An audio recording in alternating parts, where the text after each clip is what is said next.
达尔富尔位于苏丹西部，其名字含义为富尔人的家园。自2003年2月非阿拉伯叛军袭击苏丹政府设施以来，达尔富尔问题引起了全世界的关注。达尔富尔地区总面积50万平方公里，与法国国土面积相当。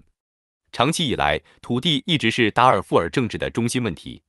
历史上，达尔富尔水资源丰富的中南部地区，主要生活着以农耕为主的富尔人、马萨利特人等黑人原住民；北部较干旱的地区，主要生活着以游牧为主的阿拉伯人。达尔富尔作为大撒哈拉区域的一部分，虽然拥有一些农业用地，特别是在杰贝尔马拉高原一带，但大部分地区仍然是贫瘠的沙漠。20世纪50年代苏丹独立后，苏丹政府集中发展尼罗河流域，对国内其他地区的投资建设很少，南方的黑人基本处于自治状态。北方的阿拉伯牧民在苏丹政府的支持下扩张，压迫了南方农耕人群的生存空间。放牧的阿拉伯人是追逐水草迁徙的，苏丹地处热带，达尔富尔地区在旱季几个月不见一滴雨水，牧民只能赶着牛羊往西到达乍得湖水系的洛贡河、沙里河喝水。旱季结束后，阿拉伯人带着肥硕的牛羊走了，可雨季一来，当地土壤在雨水冲刷下大量流失。干旱与荒漠化在20世纪70年代带来冲击，对稀有资源的争夺使农民和牧民之间的关系尤为紧张。寻找牧场和水源的牧民常常侵入农民的田地和果园，导致流血冲突。部落之间为便于牲畜活动而商定的走廊通道，多年以来从未得到尊重。随着肥沃土地越来越少，定居民众也逐渐失去对季节性访客的容忍。干旱和荒漠化对整个撒哈拉区域都产生了影响。需要强调的是，与南苏丹不同，达尔富尔地区几乎所有的居民都是穆斯林。在70年代旱灾发生之前，达尔富尔地区内的各部族基本都能和平共处，并没有相互对立。由于70年代发生干旱，为了生存，来自该地区北部甚至乍得等邻国的阿拉伯游牧部落大批迁徙至达尔富尔中南部地区，以寻找草场和水源，致使当地人口从20年前的300万人增至600万。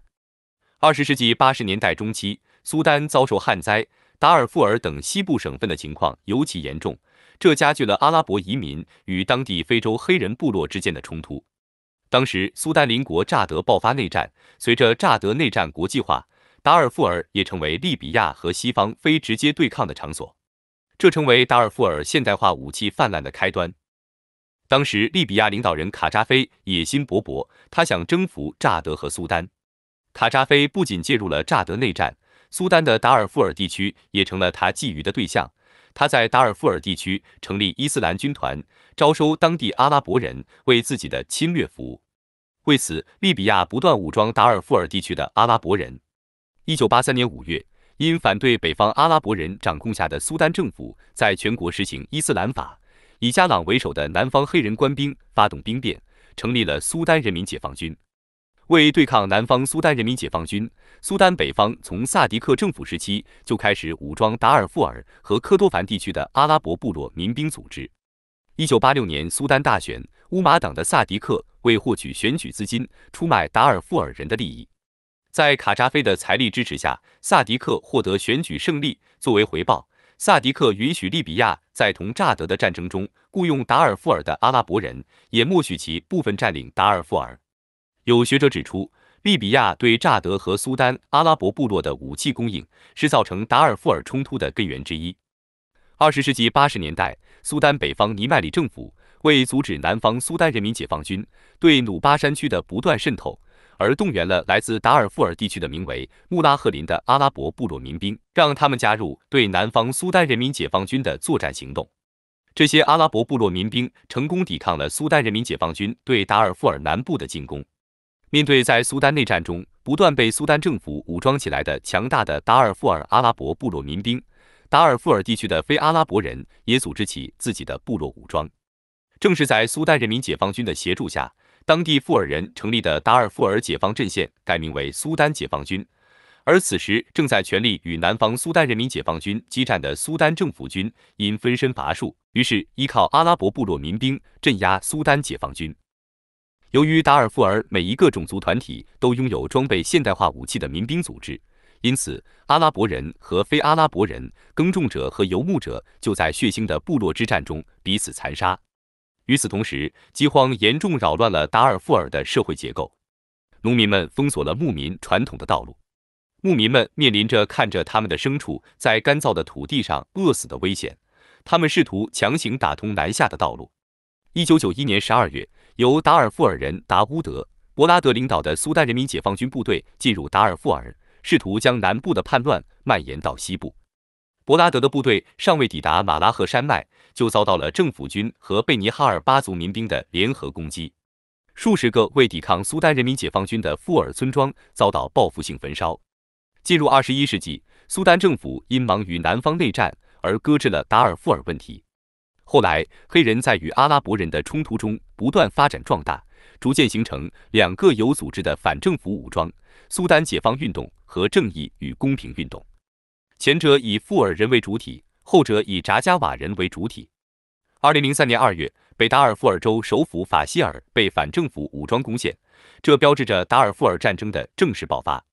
当时喀土穆政府正忙于与南部的反政府武装苏丹人民解放军签署和平协议，所以对达尔富尔叛军攻陷州府法希尔毫无心理准备。